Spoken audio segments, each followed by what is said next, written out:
네, 안녕하세요. 빵콩남 25화로 돌아왔습니다.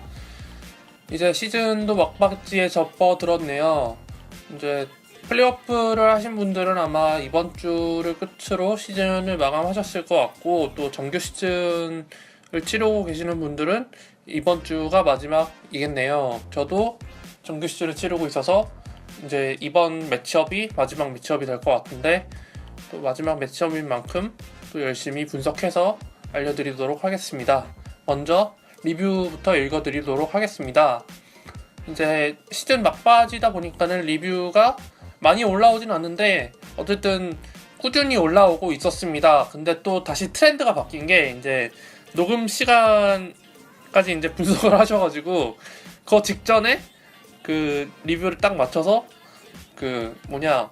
대학교 때 과제 제출할 때 그 시간 맞춰서 딱 제출하는 듯이 리뷰를 남겨주셨는데, 릴삭스님이 오늘 2시, 지금 녹음하는 시간이 3시 45분인데 2시에 딱 리뷰를 남겨주셨더라고요. 읽어보도록 하겠습니다. 안녕하세요, 팡콩남님. 지난 방송도 잘 들었습니다. 이번 주는 어마어마한 공격력을 자랑하는 리그 1위 팀을 맞이해 결승을 치렀는데요. 의외로 무난하게 판타지 첫 우승을 달성했습니다. 바툼이 주 초부터 트리플 더블로 시작하더니 중반 이후 버틀러도 트리플 더블 포함 미친듯이 날아다녀줬네요. FA로 데려온 깁슨이 부상으로 빠지면서 대신 데려온 마커스 모리스와 미로티치마저 터지면서 여유있게 스코어를 벌릴 수 있었습니다. FA로 마커스 모리스와 미로티치가 남아있을 정도면 대체 그 리그는 어떤 리그였을까요?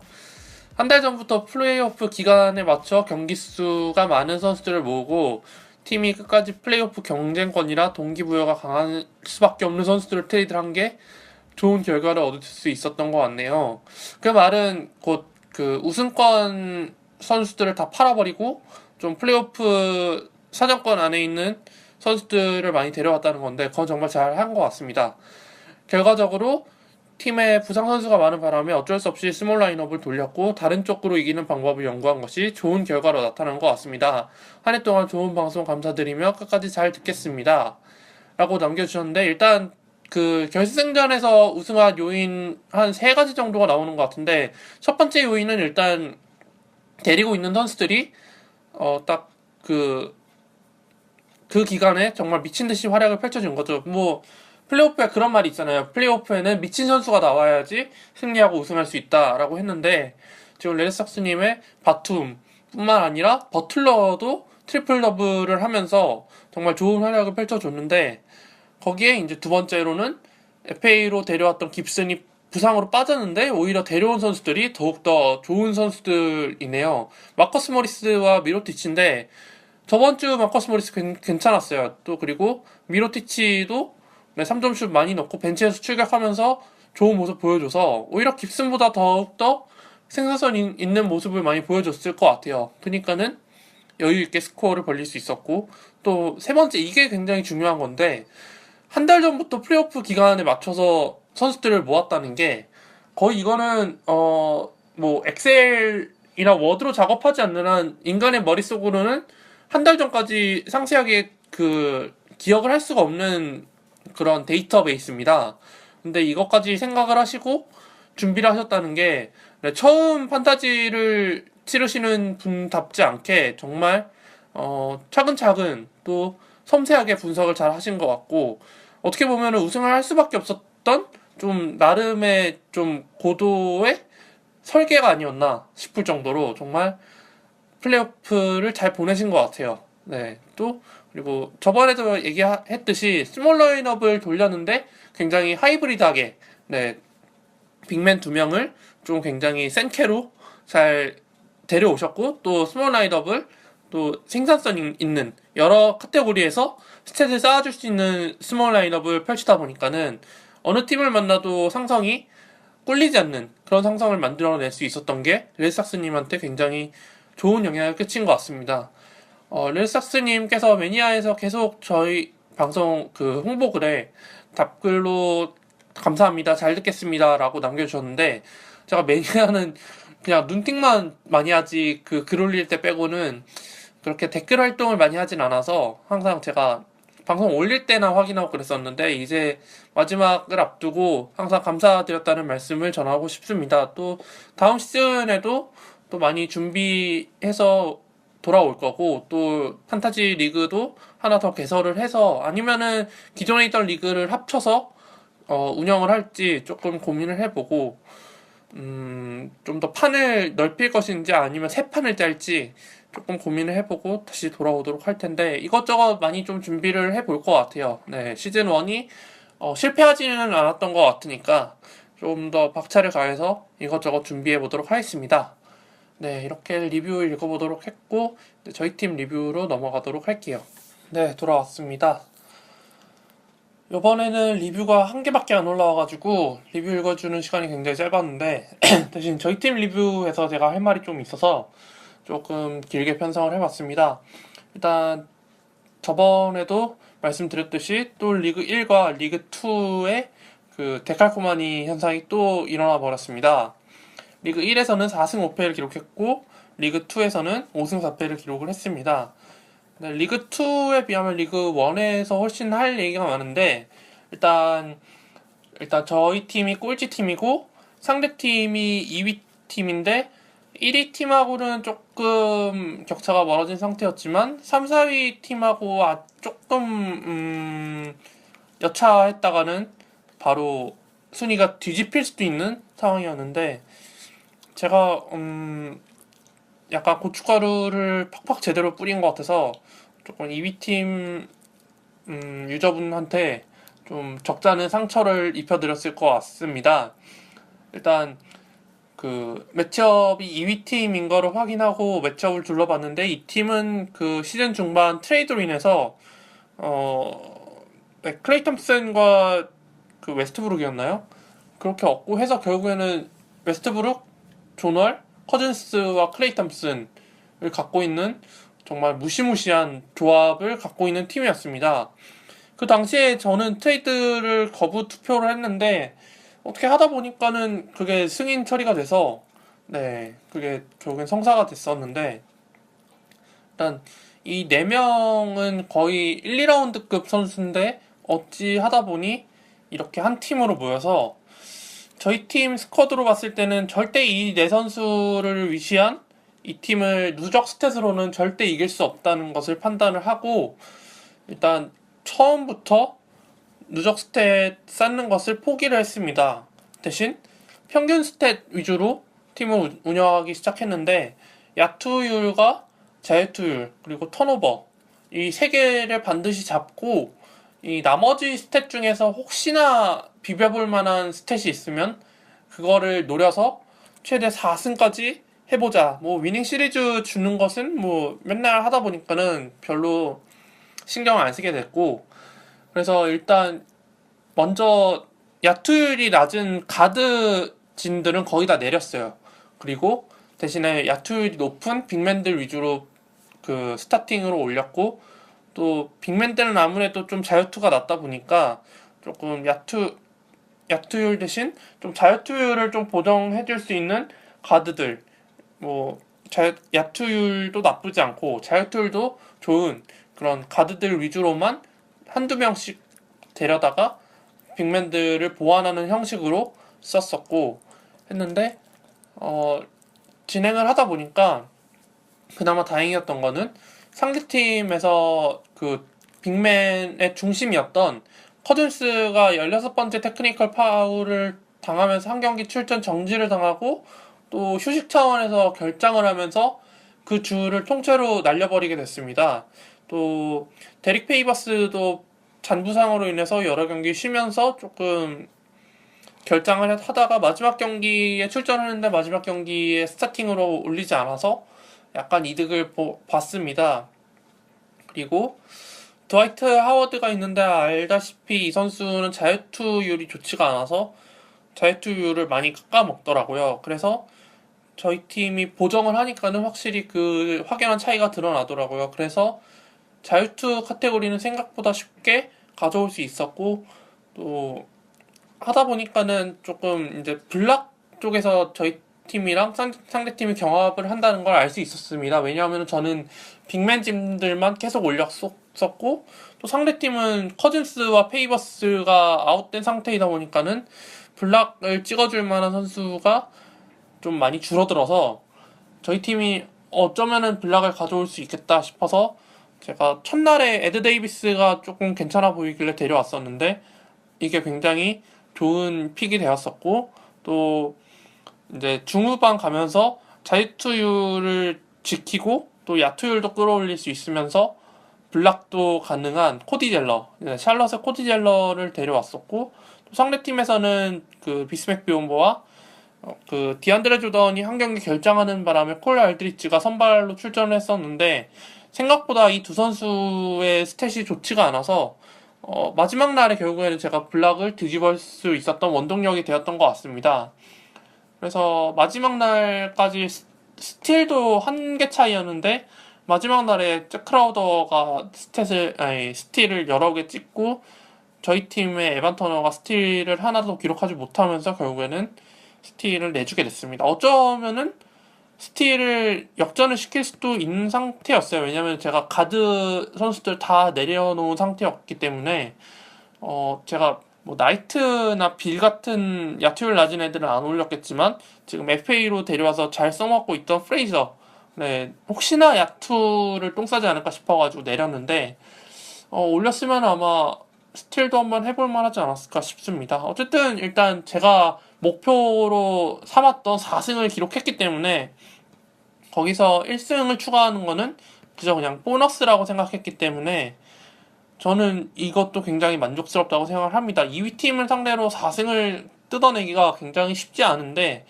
만약에 제가 그 정말 풀전력으로 상대를 했으면은 일단 누적 스탯 다 까이고 또 평균 스탯마저도 아마 위태로웠을 거예요. 어쩌면 정말 9패라는 치욕적인 스코어를 기록할 수 있었는데 아예 그냥 애초에 누적 스탯으로 안 될 걸 아니까는 그걸 과감하게 포기를 하고 또 평균 스탯으로 이제 한 주를 꾸려 나가다 보니까는 상대팀은 아무래도 존월이나 웨스트브룩이 좀 많이 던지는 선수고 또 클레이 탐슨 또한 슛감이 안 좋은 날에는 좀 난사를 하는 경향이 있기 때문에 아무래도 야투율이 낮아질 것 같은 느낌이 들어서 그걸 잘 조절을 해서 일단 3승을 가져왔고 또 블락은 저희 팀이 아무래도 좀 강점을 많이 갖고 있는 카테고리이기 때문에 고베어와 화이트사이드가 한 번씩만 좀 터져주면은 충분히 해볼 만하겠다 싶었는데 화이트사이드가 7블락, 8블락? 네, 그 정도 한 경기가 한 번 있어서 확 치고 올라올 수 있었던 계기가 되었던 것 같습니다. 어쨌든 이번 주 그 리그 1의 매치업은 굉장히 저한테 있어서도 좀 판타지를 다시 생각해 볼 수 있었던 좋은 그 사례가 되었던 것 같습니다. 하위 팀이 상위 팀을 만났을 때 충분히 그 1대 8이나 2대 7의 그 좀 안 좋은 스코어를 기록하지 않고 챙길 거 챙겨가면서 자신이 강점을 내세울 수 있는 카테고리까지 뜯어올 수 있는 그런 좀 좋은 예시가 되었다고 저는 판단을 하고 있습니다. 그래서 저는 사실 이 매치업을 이제 결정난 걸 보면서 이런 구절이 떠올랐어요. 그 손자병법에 이런 얘기가 있었어요. 그 100번 싸워서 100번 이기는 것이 최상은 아니다. 싸우지 않고 적을 굴복시키는 것이 최선이라고 했고 또 최고의 전투법은 사전에 적의 의도를 간파하고 이를 봉쇄하는 일이다. 그 다음은 적의 동맹 관계를 깨뜨려 고립시키는 일이다. 그리고 세 번째가 백병전을 벌이는 것이다. 가장 졸렬한 전투법은 공성하는 것이다. 성을 공격할 경우는 부득이하여 취하는 최후의 수단이다. 라고 손자병법이 나와 있는데 일단 제가 삼국지를 좀 좋아하는데 삼국지 중에서도 제갈공명을 굉장히 좋아하는 좀 어찌 보면 흔하디 흔한 캐릭터이긴 한데 좀 제갈공명을 많이 좋아해서 평전 같은 것도 많이 읽어보고 또 삼국지도 많이 읽어보고 해서 정말 싸우지 않고 이기는 게 얼마나 힘든 일이며 또 얼마나 가치 있는 일인지를 좀 삼국지를 통해서 많이 깨달았기 때문에 이게 어떻게 보면은 회피 수단이라고 볼 수도 있는데 정말 현실적으로 바라봤기 때문에 이런 과감하게 초반에 누적 스탯을 다 포기해버리고 평균 스탯 위주로 갈 수 있었던 것 같습니다. 또 뭐 가장 졸렬한 방법이 뭐 공성하는 것이라고 하는데 이거는 좀 어느 정도 서로 그 매치를 해도 충분히 이길 만한 승산이 보일 때 하는 거지. 승산이 없는 전투에서 굳이 싸우는 것은 불구덩이 속으로 뛰어들어가는 거라고 생각했기 때문에 좀 제가 피했었고, 네, 어쨌든, 이게 시즌 막바지에 제가 이걸 얘기를 해드리는 게 과연 조언이 될 수 있을지는 잘 모르겠습니다만, 다음 시즌에도 판타지를 만약에 하게 되신다면 충분히 좋은 조언이 되지 않을까 싶습니다. 네, 리그 1, 리그 2 다 이렇게 얘기를 해봤고, 이제 업탑 3와 다운탑 3를 얘기해 보도록 하겠습니다.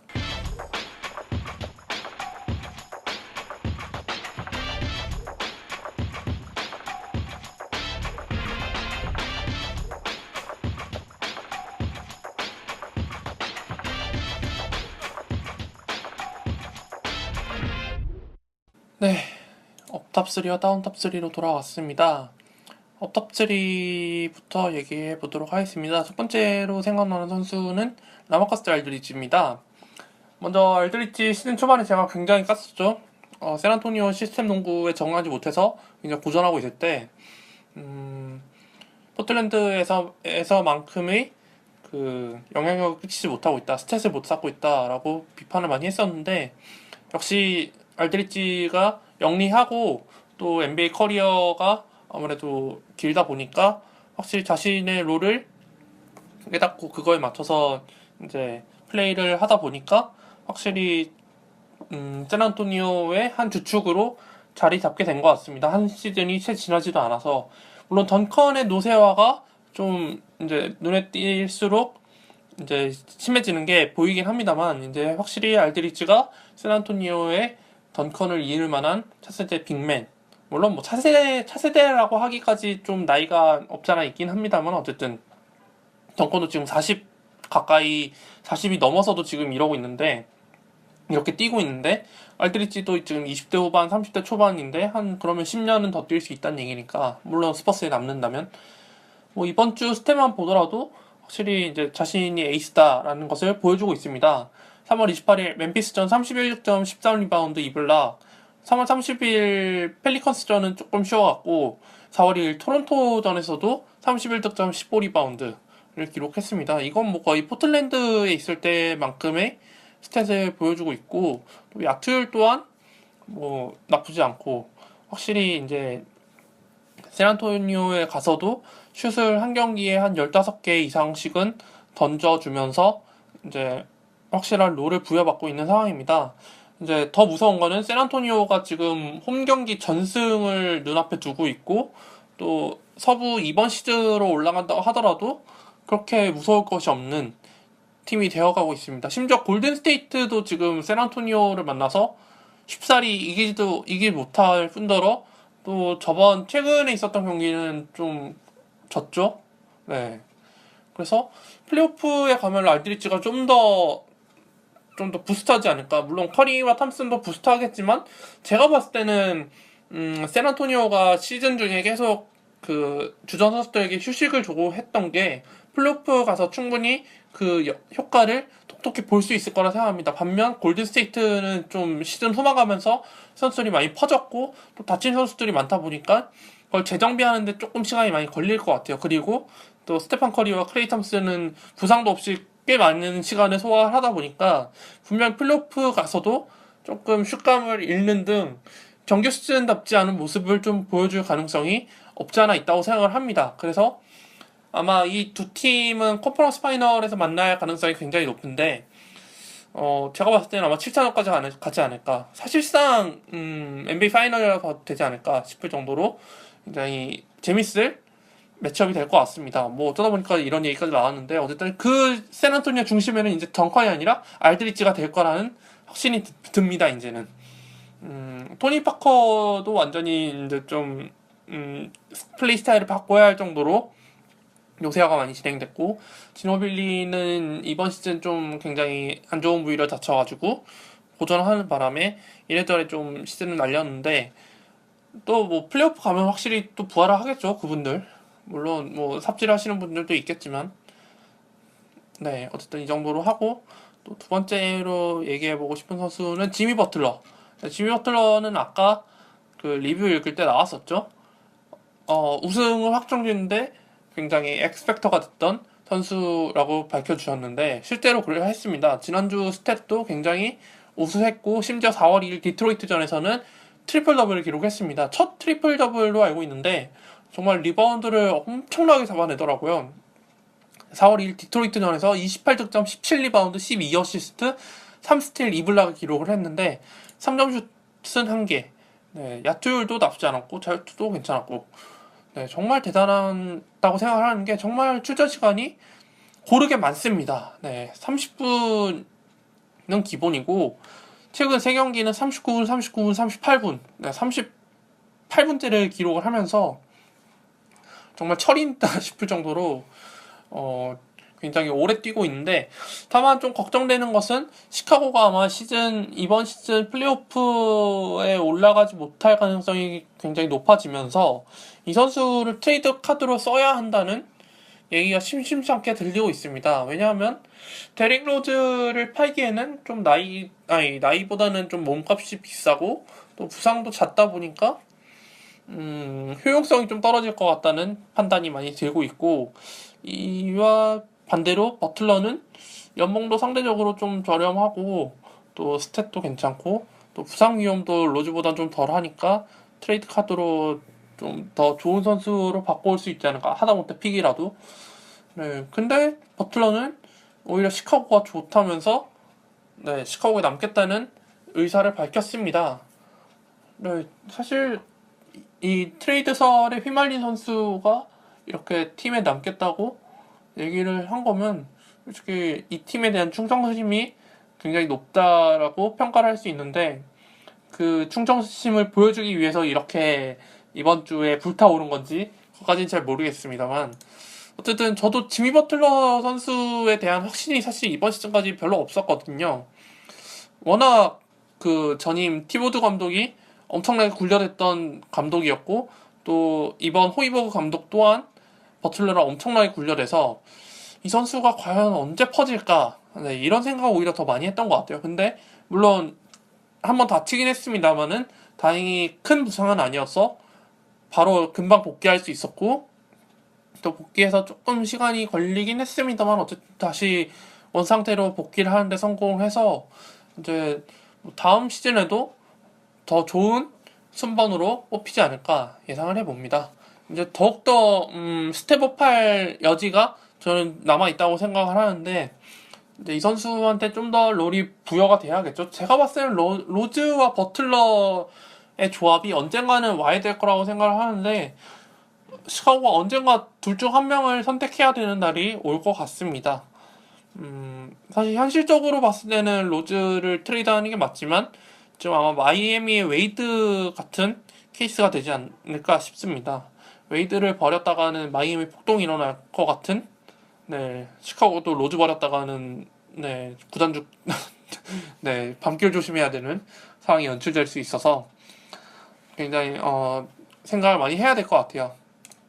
그리고 마지막으로 얘기해볼 선수는 마커스 모리스입니다. 마커스 모리스도 리뷰에서 얘기를 해주셨는데, 이 선수도 사실 시즌 전만 해도 굉장히 미래가 불투명한 상황이었습니다. 왜냐하면 피닉스에서 마키프 모리스 선수와 좀 구설수에 휘말리면서 뭐 이래저래 어쨌든 팀을 옮겨야 되는 상황이었고 결국에 디트로이트로 옮겼는데 다행히 자리를 잘 잡았어요. 일야소바도 있었는데 오히려 일야소바를 벤치로 내리고 오히려 트레이드를 시키는데 기여를 해버리면서 마커스 모리스가 확실히 주전 파워포워드로 자리를 잡을 수 있었습니다. 특히 이번 주 같은 경우에는 댈러스전 4월 1일 경기에서 31득점, 12리바운드, 4어시스트를 기록했고 그 전 경기에서도 24득점, 7리바운드, 네, 이렇게 기록하면서 3점이 가능하면서 리바운드도 좋은 확실한 그 파워포워드의 전형을 제대로 보여준 것 같아서 한번 뽑아왔습니다. 물론 야투율이 조금 오락가락하는 점은 있긴 하지만 이외에 나머지 면에서는 충분히 자신의 존재감을 보여줄 수 있는 선수이기 때문에 디트로이트는 굉장히 잘 물어온 것 같아요. 싼 가격에 지금 아마 이 선수가 뭐 8밀, 7밀 그렇게 한 3년 정도 계약이 되어 있는데 굉장히 이 선수의 멘탈 이슈만 잘 제어를 한다면 충분히 디트로이트가 향후 3년, 4년 동안 굉장히 강팀으로 군림할 수 있을 것 같습니다.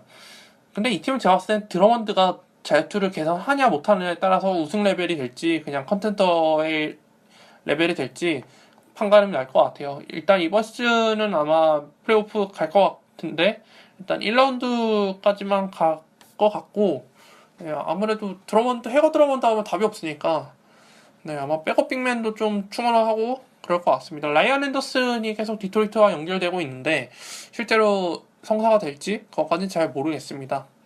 네, 그리고 이제 다운탑 3로 얘기를 해보도록 하겠습니다. 첫 번째로 뽑은 선수는 브래들리 빌입니다.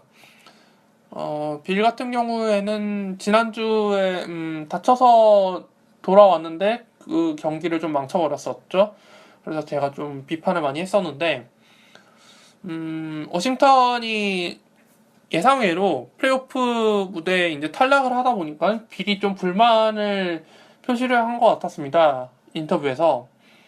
그러다 보니까 좀 팀원들하고 조금 사이가 좀 안 좋아졌던 것 같고 해서 좀 멘탈적으로 좀 흔들렸던 것 같아요. 그래서 슛기복도 원래 슛기복이 있었던 선수인데 좀 심했던 것 같고 물론 뭐 3월 30일, 4월 1일 스탯은 좋았지만 4월 3일 오늘 경기에서 무려 슛 16개를 던져서 2개밖에 넣지 못하는 그런 슈터 기복의 최저점을 찍어버리는 정말 안 좋은 모습을 보여줘 버렸습니다.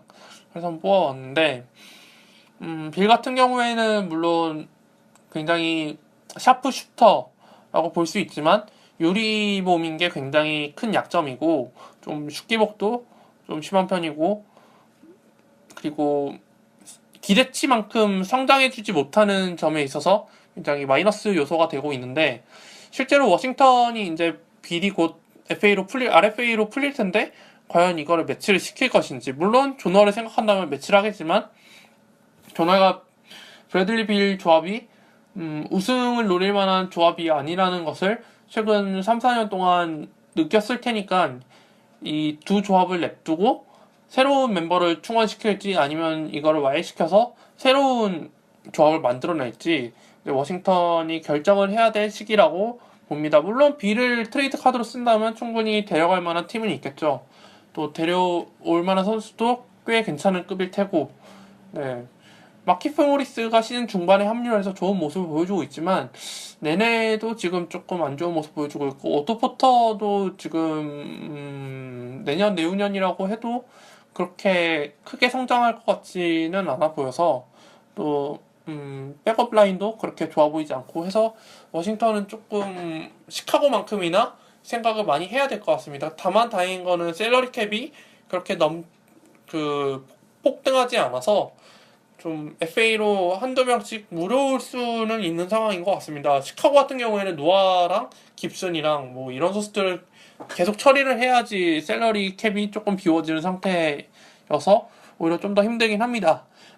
어쨌든 브래들리 빌 같은 경우에는 다치는 거야 자신이 원해서 그렇게 된 게 아니니까 뭐 어쩔 수 없다 치더라도 좀 슛기복을 좀 조절하는 거는 좀 다음 시즌에 좀 개선했으면 좋겠다는 생각이 듭니다. 네, 그리고 두 번째로 언급해본 선수는 윌 바튼인데 이번 다운탑 3의 컨셉은 거의 슈터인 것 같네요. 세 번째는 잭 라빈인데 세 명 다 야투리 너무 안 좋았어요.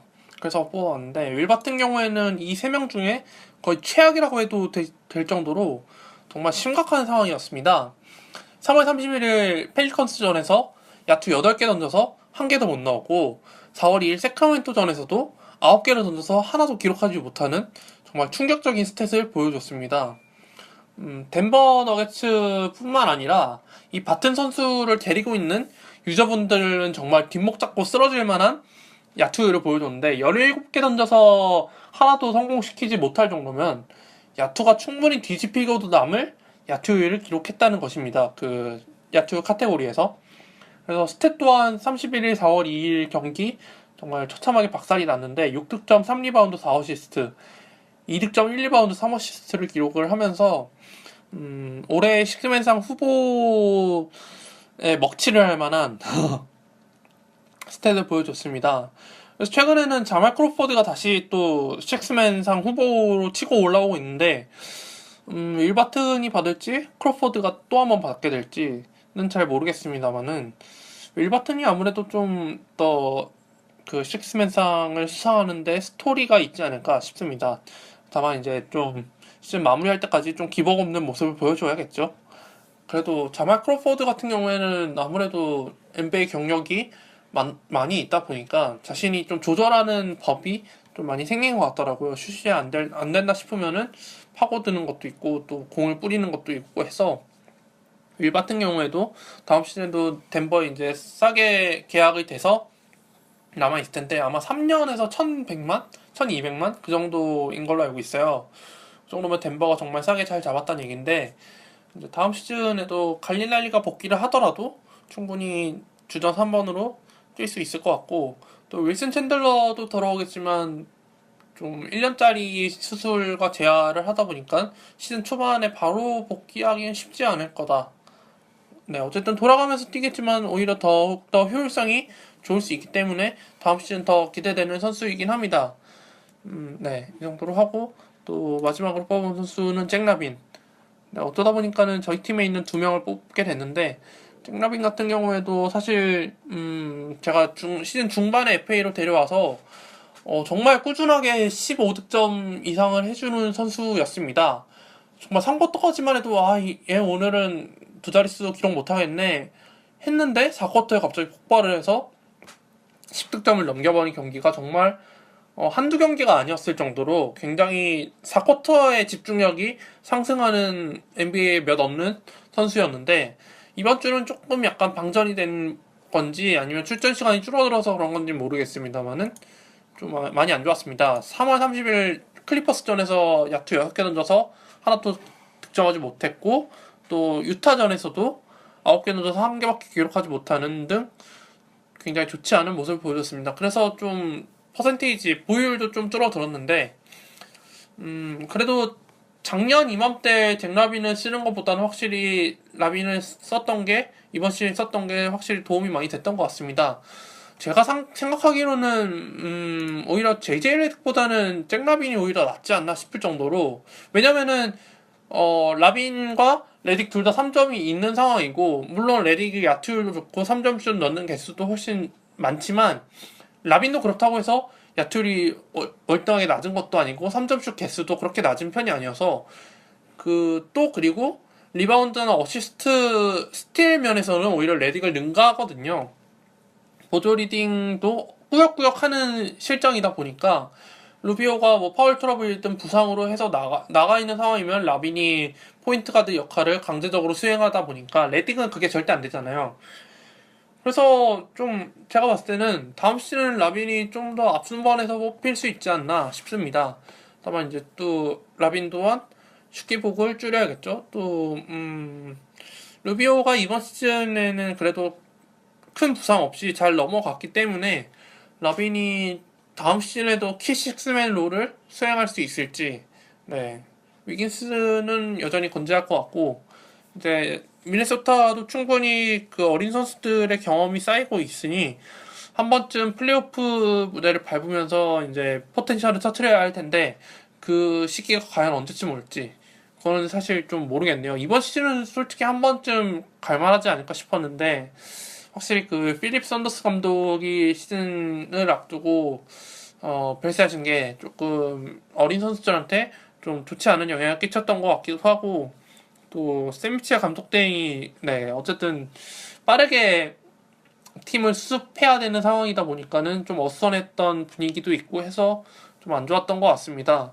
좀 다음 시즌에는 너무 베테랑 말고 안드레 멜러 같이 너무 나이 많으신 분들을 데려오면은 젊은 선수들을 이해를 못하기 때문에 좀 30대 초반인 선수들을 조금 데려와서 좀 팀 간의 융합을 시킬 수 있도록 좀 교두보 같은 역할을 하는 선수들을 좀 데려와서 플레이오프를 한번 노려봤으면 하는 바람입니다. 네, 이렇게 다운탑 3까지 얘기를 해봤고, 이제 이번 주 픽으로 넘어가도록 하겠습니다. 첫 번째로 얘기해볼 선수는 JJ 바리아입니다. 지금 JJ 바리아의 보율이 정말 폭등하고 있습니다. 뭐 굳이 얘기를 하지 않아도 아시겠죠?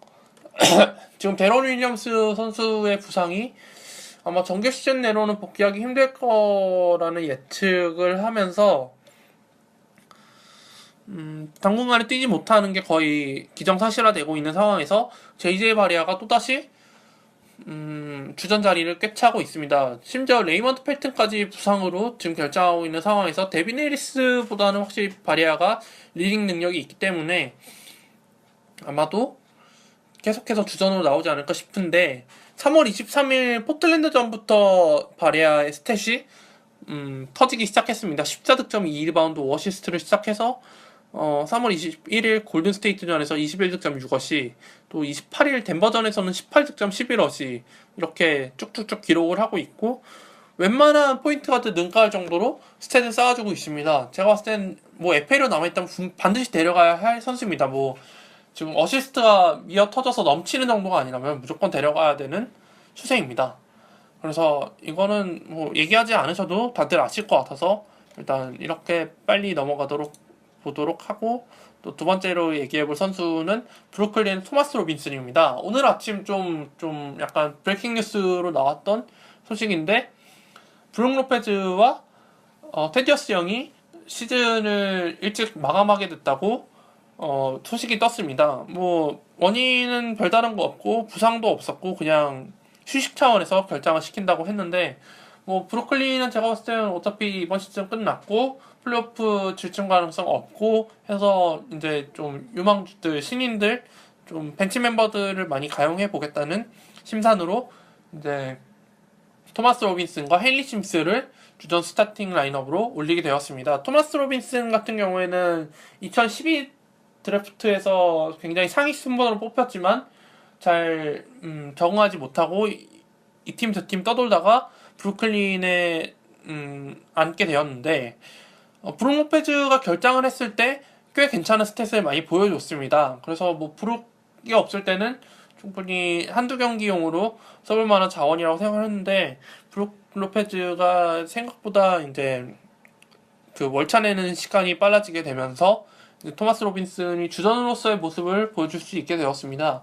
사실 저는 이 선수를 보면은 충분히 기회만 받는다면 메이슨 플럼리처럼 되지 않을까라고 생각을 했는데, 아직 기회를 좀 많이 보장받지 못한 상황이었지만 이제 남은 한 7, 8경기에서 자신의 포텐셜을 유감없이 발휘해줬으면 하는 바람입니다. 왜냐면은 이 선수도 좀 사연 많은 선수이고 좀 잘 됐으면 하는 선수 중에 하나이기 때문에 좀 NBA에서 이렇게 좀 사그라들기는 좀 아쉬운 선수라고 생각을 합니다. 좀 어린 시절이 좀 불우했고 좀 이래저래 좀 인생에 굴곡이 있었던 선수였고 겨우겨우 NBA 드래프트를 통해서 입단을 했는데 계속 백업 롤만 수행을 하다 보니까 좀 주전 스타팅 라인업으로 올라섰을 때의 모습을 한번 봤으면 좋겠다 싶었는데, 3월 29일 올랜도전부터 시작을 해서 4경기 연속 더블 더블을 기록을 하고 있습니다. 18득점 12리바운드, 10득점 11리바운드, 14득점 13리바운드, 11득점 15리바운드. 이 정도면 거의 레이커스의 그 줄리어스 랜들이나 뭐 디안드레 조던의 블락 빼버린 그 버전, 그런 정도인데, 다만 이 선수의 문제는 자유투율이 굉장히 좋지 않다는 점입니다. 50%를 넘기지 못하고 있어서 자유투를 신경 쓰시는 분이라면 그냥 걸으셔야 할 것 같습니다. 아무리 스탯이 좋아도 자유투가 좋지 않으면 데려가지 않으심이 좋을 것 같습니다. 물론 지금 보율이 굉장히 낮은 편이어서 지금 데려가시기 굉장히 좋은 상황이긴 하지만 자유투를 생각한다면은 데려가지 않으시면 추천드립니다. 어쨌든 자유투만 생각하지 않는다면 충분히 데려가도 무방할 듯 싶습니다. 그리고 마지막으로 얘기해볼 선수는 프레이저. 이 선수는 지금 뉴올리언스 펠리컨스에 있는데, 프레이저뿐만 아니라 펠리컨스에 있는 선수들 모두가 지금 FA 후보로 떠오른 상태입니다. 루크 베빅 같은 경우에는 지금 스몰 포워드로 올라왔는데 원래 계속 백업 롤만 수행하다가 좀 전부 다 전멸이 돼서 주전 스타팅 라인업으로 올라왔습니다. 지금 3점슛도 잘 뽑아주고 있고 20득점 넘게 기록을 하고 있는데 생각보다 보율이 높지가 않아서 스몰 포워드가 필요하신 분은 베빗을 데려가는 게 맞고, 또 프레이저 같은 경우에는 지금 드루 할러데이가 눈부상으로 인해서 시즌 아웃 당했는데 이제 프레이저가 그 롤을 수행하다 보니까는 자동적으로 어시스트가 늘어난 상태입니다. 그래서 포인트 가드가 필요하신 분이면은 프레이저를 데려가는 게 좋을 것 같습니다. 다만 이 선수의 포지션이 슈팅 가드 하나로만 고정되어 있는 게 조금 아쉬운데 뭐 상관은 없을 거라 생각합니다. 네. 최근 3경기 동안 어시스트 개수가 7개, 8개, 13개로 굉장히 좋았고, 득점 또한 두 자릿수 계속 기록하고 있고, 3점슛도 2개 이상 기록하고 있습니다. 릴라드가 족저근막염으로 6경기 정도 결장을 했을 때 프레이저가 주전으로 올라왔었는데, 릴라드가 복귀를 하면서 결국 웨이버 처리가 됐던 걸로 알고 있습니다. 그래서 펠리컨스에 11계약을 맺고 들어갔는데, 잔여 계약을 맺은 걸로 확정이 났죠. 또 조던 해밀턴도 좋고 토니 더글라스도 괜찮은 편입니다. 그래서 토니 더글라스가 오히려 터지면 좀 빵 터지는 타입이어서 토니 더글라스가 좀 더 좋을 것 같고, 어쨌든 이 세 선수는 아무래도 마지막 주에 이제 좀 히든 카드가 될 만한 선수가 될 수 있을 거라 생각합니다. 그래서 한번 뽑아왔고, 이 프레이저만을 뽑은 게 아니라 펠리컨스에 있는 선수들을 위주로 한번 뽑아왔습니다. 그리고 이 외에 탱킹, 아까 브루클린 같은 경우에도 헨리 심스도 마이미 같은 타입을 원하신다면 헨리 심스도 한번 뽑아보는 게 좋을 듯 싶습니다. 왜냐하면 블락 카테고리에서 조금 괜찮은 모습을 보여주기 때문에 한번 좀 데려가셔도 될 것 같고, 네. 지금은 제가 봤을 때 오히려 FA 시장에 정말 불이 붙을 것 같아요. 네. 주전들 많이 쉬게 해주고, 이제 백업들 많이 돌리면서 이제 그 와중에 스탯 많이 쌓아주는 선수들이 많이 보이기 때문에 FA에서는 오히려 데려갈 선수들이 꽤 많을 거라 생각합니다. 마지막 주이면은 상위권 팀들이 조금 휴식을 많이 주고 그럴 텐데 그럴 때일수록 조금 불안해지는 게 사실입니다. 그래서 하위권 팀과의 트레이드를 통해서 트레이드 데드라인이 없는 리그라면 트레이드를 과감하게 시도해보는 것도 좋을 것 같고, 이제 1주밖에 남지 않았으니까는 만약에 아웃된 선수가 있다면 과감하게 버리는 게 오히려 좋을 듯 싶습니다. DTD여도 좀 기약 없다 싶으면 그냥 가차없이 버리는 게 오히려 나을 것 같고, 좀 FA로 이래저래 물어와서 좀 확실하게 과감하게 승부를 보시는 게 더욱더 유리할 것 같습니다. 네, 이렇게 또 방송을 마무리하게 됐네요. 이제 다음 주는 마지막 화입니다. 마지막 화라고 일단 잠정적으로 얘기는 하지만 또 언제 돌아올지 모르는 상황이고, 번외편으로 돌아올 수도 있고 또 다시 그냥 시즌 1을 유지시킬 수도 있고 한데, 어쨌든 다음 주까지는 이 포맷 그대로 쭉 보도록 하겠습니다. 네, 오늘은 여기까지입니다. 들어주신 분들께 감사드립니다.